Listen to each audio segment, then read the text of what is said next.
After 1 week of release, Marvel and Sony's Madam Web has barely crossed 50 million at the worldwide box office. If it had done 3 times that, that would still have been bad. This is worse than both Morbius and the Marvels, and can best be described as the audience punching Hollywood straight in the face. No one can deny that the movie is a failure. However, the activists in Hollywood and the surrounding media complex remain in denial about why, and we're about to see some delusional examples of just that.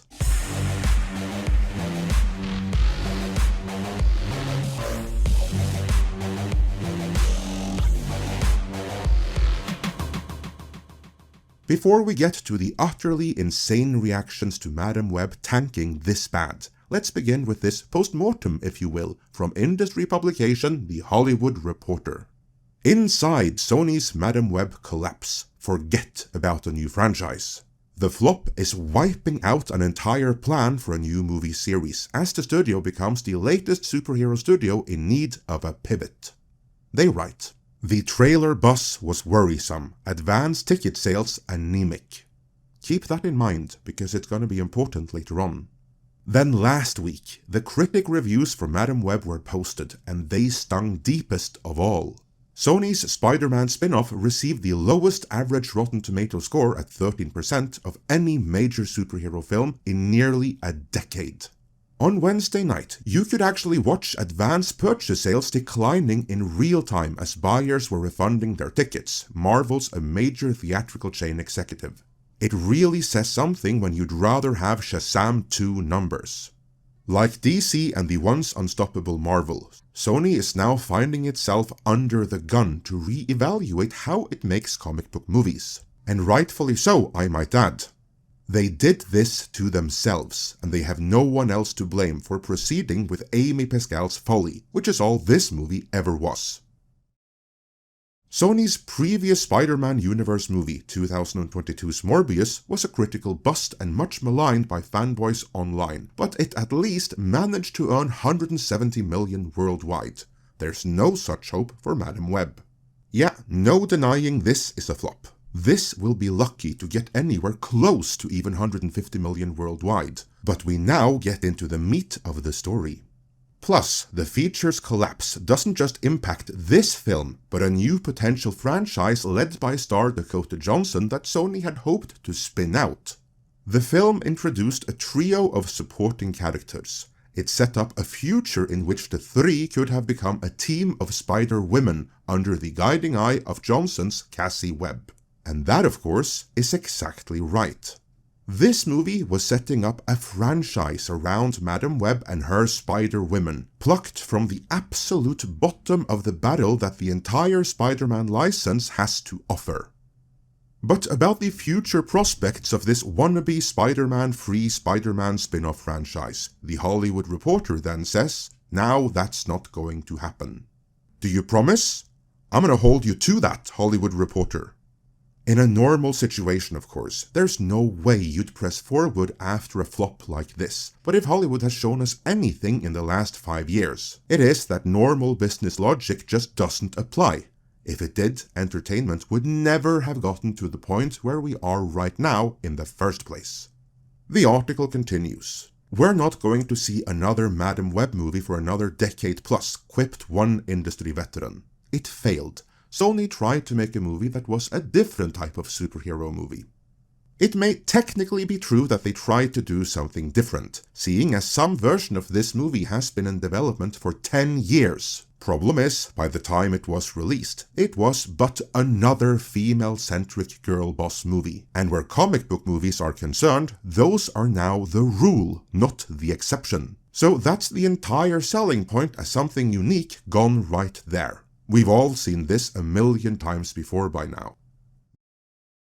The article continues. So Madam Web, directed and co-written by S.J. Clarkson and starring Johnson as a New York paramedic who develops psychic powers, seemingly took a wise approach. When there are capes and cowls on every metropolis corner, doesn't it make sense to avoid the usual tropes and try for a more grounded feeling suspense thriller with low-key charm? And moreover, make a superhero movie for women and young girls. Except it didn't work. Obviously not, because again, every superhero movie now is for women and young girls. I don't know if women are enough to carry the box office here, one veteran studio source outside of Sony says. Indeed, males make up 65% to 70% of the superhero audience in North America. In the case of Madam Web, the percentage of female viewers was still only 46%.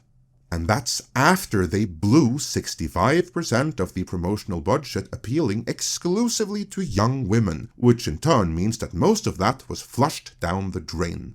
Because there's two important things to keep in mind here. The first is that the audience breakdown means that even if the movie enabled female audiences to see themselves on screen, percentage-wise, there really weren't that many more women that came out for this than for a male-led comic book movie. And second, the overall numbers are anemic. Of the ones that showed up for it, most were men, but most of the audience who usually support comic book movies, men and women alike, simply sat this one out. And that puts the whole idea of investing so heavily in female-centric comic book movies in the first place in a very grim light. This implication caused some to freak out.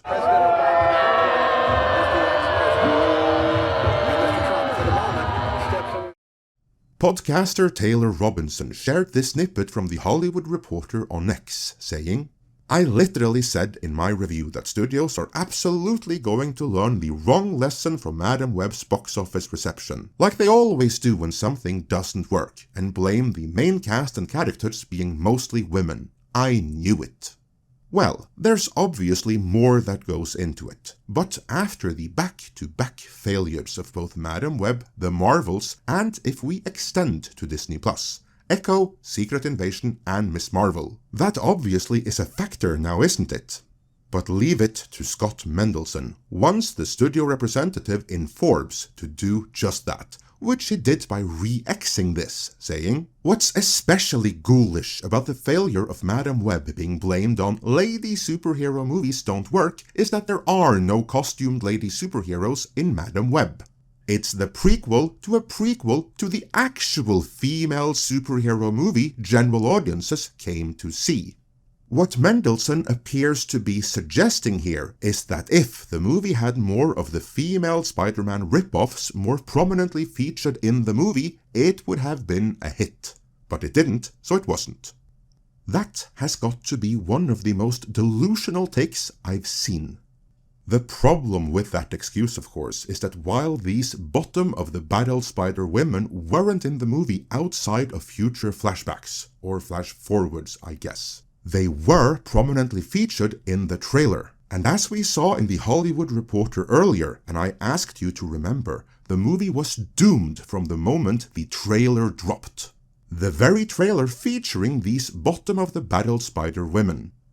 The audience made the conscious decision to sit this movie out long before they learned that these Spider-Women were barely in the actual movie. Hence, I submit that the promise of these Spider-Women being in the movie, even if the movie didn't really deliver on it, that promise alone scared audiences worldwide away. The one lesson Hollywood should take from this is that comic book movies are fundamentally a male genre.